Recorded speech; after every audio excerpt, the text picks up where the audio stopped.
Hello everyone, myself Manisha. Welcome to the diamond coaching. आज हम एक नए टॉपिक पे बात करेंगे। वो ये टॉपिक जो है वो है इंटेलेक्चुअल प्रॉपर्टी राइट्स। ये इंटेलेक्चुअल प्रॉपर्टी मतलब आईपीआर, ये इम्पॉर्टेंट है आपके क्लैट के लिए, प्लस इसके साथ साथ यूजीसी नेट में भी इसका काफ़ी अच्छा रोल रहता है। अगर आप प्रीवियस ईयर देखेंगे तो आपको दिखेगा कि सबसे ज़्यादा मतलब काफ़ी क्वेश्चंस आते हैं यूजीसी नेट में भी, और दिल्ली जुडिशरी के मेंस में ये एक कोर पेपर की तरह रिएक्ट करता है। ठीक है, तो ये टॉपिक काफ़ी आपके एग्जाम्स के लिए रिलेवेंट है, और इसमें हम आईपीआर का एक ओवरव्यू देखेंगे, इंट्रोडक्शन टाइप, कि आईपीआर क्या है, इसकी एग्जिस्टेंस क्या है, और इसके बारे में हम पढ़ते क्यों हैं। पढ़ने से ज़्यादा इसका कंट्री पे क्या इम्पैक्ट पड़ता है, ये भी बात हमारे लिए जानना बहुत ज़रूरी है। अगर आप क्लैट में हैं तो आप अपने लाइफ को, अपनी जर्नी को लॉ के फील्ड में स्टार्ट कर रहे हैं, इसके लिए भी आपको पता होना चाहिए, क्योंकि ये एलएलबी में भी काफ़ी पूछा जाता है। और एलएलबी में एक पेपर होता है प्रॉपर, जो आपको सेकेंड ईयर थर्ड ईयर किसी भी क्लास में पढ़ना होता है। इसके बाद अगर हम अपने लाइफ में लॉ करियर के फील्ड में अगर देखें तो भी ये टॉपिक काफी इंपॉर्टेंट होता है, बिकॉज अगर हम प्रैक्टिस सोचते हैं तो इंटरनेशनल लेवल पे ये टॉपिक जो है रिलेवेंट है हमारे लिए, और इससे कैरियर अपॉर्चुनिटीज भी बहुत बढ़ जाती हैं, बिकॉज इकलौता आपका आईपीआर ही बहुत सारे सेक्टर्स को डील कर लेता है, और फिर हर फील्ड में इसकी उसी तरह से जरूरत है जैसे कि लॉ की। कहीं भी अगर हम मेडिकल में जाएंगे तो वहां भी हमें लॉ चाहिए होता है, बिल्कुल वहां पे भी हम कोई ना कोई आईपीआर यूज करते हैं। तो स्टार्ट करते हैं, देखते हैं कि आईपीआर क्या है। इंटेलेक्चुअल प्रॉपर्टी राइट, इससे पहले हम ये जानेंगे कि प्रॉपर्टी क्या होती है। तो प्रॉपर्टी से मतलब होता है कि जैसे कि ये मेरे पास पेन है, तो this can be my property, it is my property. But अगर मैं इस पे अपना ऑनरशिप रखती हूं, if I possess it and I have upon it an ownership, तभी भी हम देखेंगे कि ऑनरशिप का मतलब ये है कि प्रॉपर्टी हमारी तभी है जब हम उस पर ऑनरशिप रखें, और ऑनरशिप मतलब एक एक्सक्लूसिव राइट रखें कि हम इसके साथ क्या कर सकते हैं। इसे ट्रांसफर कर, मैं जिसे चाहूं उसे गिफ्ट कर सकती हूँ, जिसे चाहूं उसे सेल कर सकती हूँ, प्लस अगर मैं चाहूं तो इसे मैं अपने पास रखूं, यूज ना करूं, ये भी पॉसिबिलिटी है। और nobody can prohibit me from doing this, कोई भी ऐसा नहीं है जिसके पास ये राइट हो कि वो मुझे डिप्राइव कर सके। If someone trying to deprive me upon exercising my right, then I have opportunity, और आई कैन से दैट कि आई हैव राइट कि I can claim against them, and I reserve my right, I protect my right as exclusively. ठीक है, except in certain situation we cannot use our property absolutely, because there may be a situation that government may involve or any public interest may involve, then only we cannot enjoy our rights. But still, if our right are get restricted at that time, then some situations are always available where we can exercise our right instead of that property. ठीक है, तो देखते हैं आपका जो property है, property का यहाँ पे एक हल्का सा डेफिनेशन मैंने लिखा है, वो है property refers to possession belonging to an individual और group with ownership rights allowing the owner to control the property as they see fit, मतलब कि जैसा भी ऑनर को फिट लगता है। अब यहाँ पे एक वर्ड हमने देखा, वो ये है कि प्रॉपर्टी जो है वो किसी इंडिविजुअल की हो सकती है या फिर किसी ग्रुप की भी हो सकती है। अब सेम प्रॉपर्टी पे क्या दो ऑनर हो सकते हैं? यस, जॉइंट ऑनर का कंसेप्ट हमारे पास है।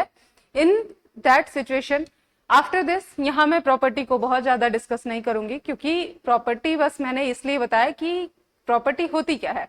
अब प्रॉपर्टी हमारे पास दो तरह की होती है, टेंजिबल एंड इनटेंजिबल, मूर्त और अमूर्त संपत्ति।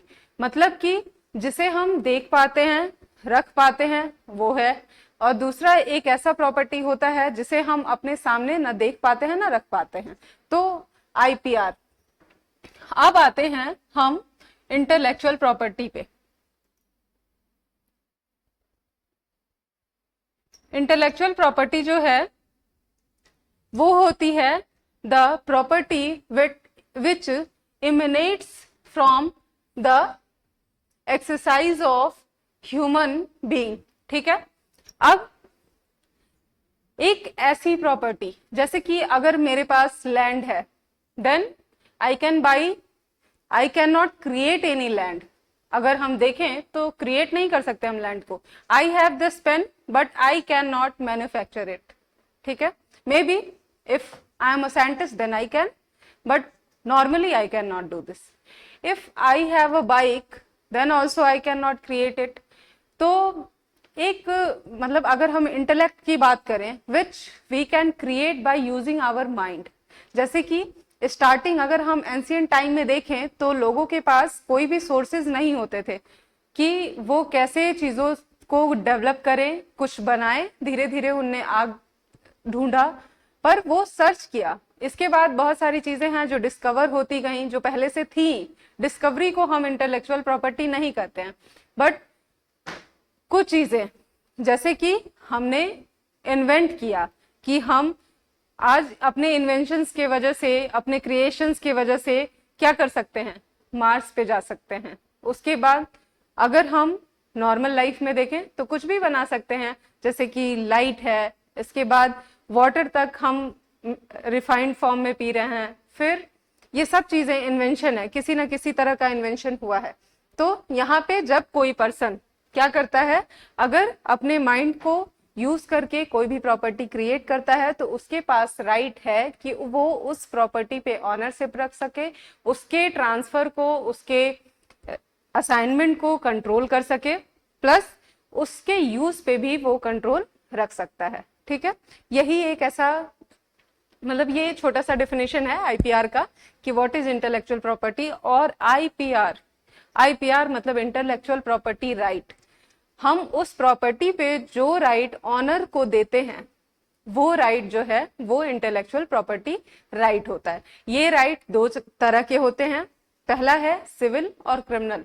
मतलब कि इसमें देखें अगर तो एक राइट उसके पास है एक्सक्लूसिवली यूज करने का, दूसरा राइट है उसको कंट्रोल करने का। मतलब कि वो दूसरे को रिफ्रेन कर सकता है फ्रॉम यूजिंग दैट प्रॉपर्टी और ट्रांसफरिंग दैट प्रॉपर्टी और taking away that property from him. ठीक है, तो ये दो तरह की राइट देता है। और एक तरह की राइट है जो ये आईपीआर देता है, वो ये है कि इकोनॉमिक राइट। मतलब कि अगर हम कंट्री के सस्टेनेबल डेवलपमेंट की बात करें, इंडिविजुअल के सस्टेनेबल डेवलपमेंट की बात करें, तो जो भी पर्सन किसी भी चीज को इन्वेंट करता है तो उसके साथ साथ कंट्री का तो बेनिफिट होता ही है। अगर किसी ने इन्वेंशन किया तो जाहिर सी बात है उस प्रॉपर्टी का हम एक्सपोर्ट कर सकते हैं, इंपोर्ट करा सकते हैं अगर बाहर का है तो इससे कंट्री का भी बेनिफिट है। पर वो भी इनकरेज हो रहा है कहीं ना कहीं कि वो और प्रॉपर्टी जनरेट करे ऐसी इंटेलेक्चुअल प्रॉपर्टी को। तो इंडस्ट्रियल अगर हम देखें कि आईपीआर जो है वो कितने टाइप का होता है। इंडस्ट्रियल प्रॉपर्टी राइट जो है वो दो तरह की होती है। फर्स्ट आपका है literary and artistic, and second one जिसमें आता है इंडस्ट्रियल। अगर हम फर्स्ट वन की बात करें तो यहाँ पे हमारे पास आ जाता है कॉपीराइट।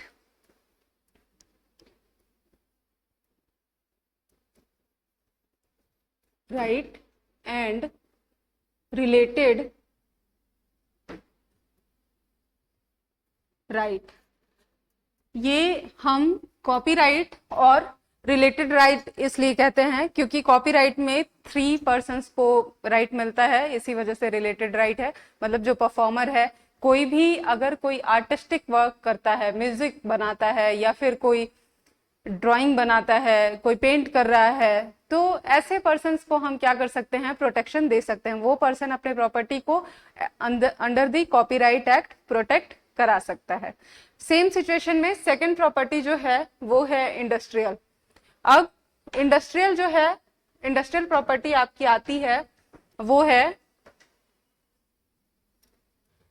पेटेंट है, ट्रेडमार्क है, और इसके साथ साथ ज्योग्राफिकल इंडिकेशन, डिजाइन, इसके साथ सर्किट, और भी बहुत सारे हैं जो इंडस्ट्रियल हैं, जो इंडस्ट्री में क्रिएट किए जाते हैं। तो वो पर्सन जो इस प्रॉपर्टी को क्रिएट कर रहा है या फिर किसी के ऑब्जर्वेशन में क्रिएट किया जा रहा है, सेल्फ क्रिएट कर रहा है। मान लीजिए कोई एम्प्लॉयर है, वो भी अपने एम्प्लॉय है, वो अपने एम्प्लॉयर के लिए प्रॉपर्टी को क्रिएट कर रहा है, बट इन्वेंशन तो हो रहा है।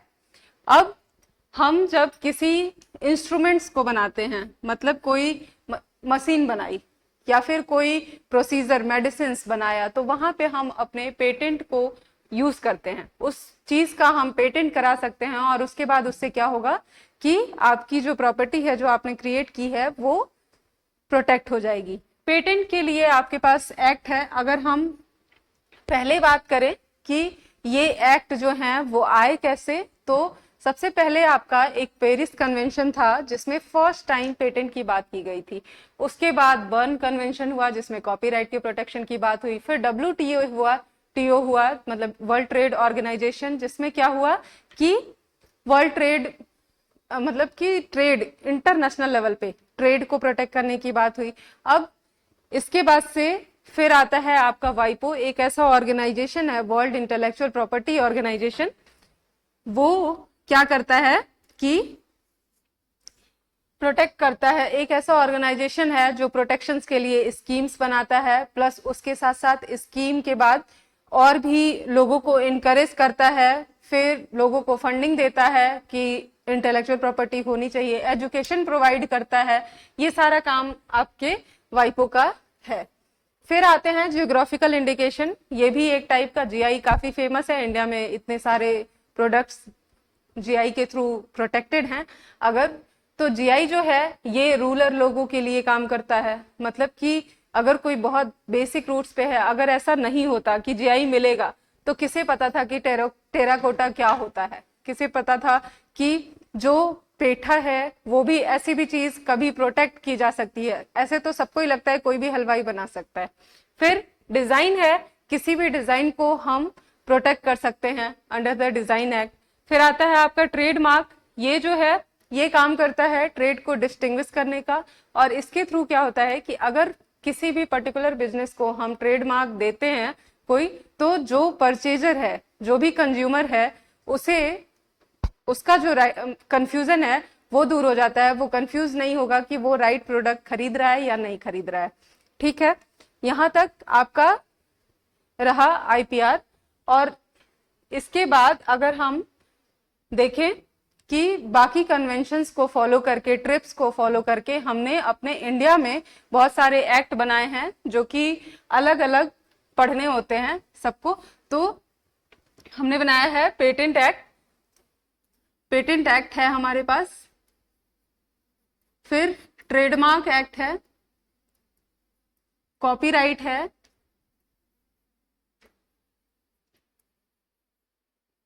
जियोग्राफिकल इंडिकेशन एक्ट है, फिर डिजाइन एक्ट है,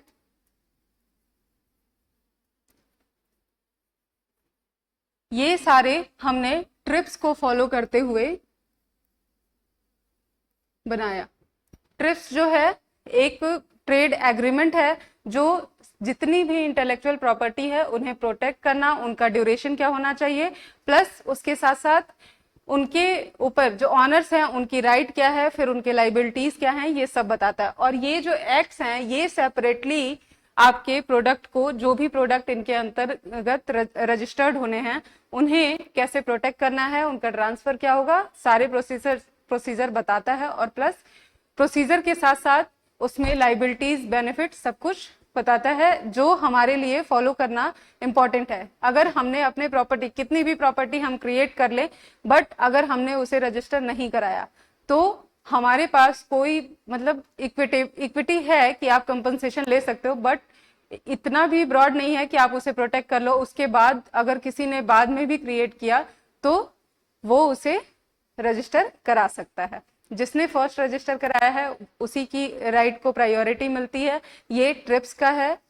अब इसके आगे हम धीरे धीरे सारे एक्ट्स को अपने क्लैट का जो हमारा बैच स्टार्ट हुआ है उसमें, और कुछ नेट के से रिलेटेड भी धीरे धीरे सारे टॉपिक्स को डिटेल में डिस्कस करेंगे। अगर आपको ये सेशन सही लगा तो आप हमें आगे ज्वाइन कर सकते हैं, बिकॉज हमारे यहाँ क्लैट का बैच स्टार्ट हो चुका है, वो 15 अप्रैल से स्टार्ट है। Thank you.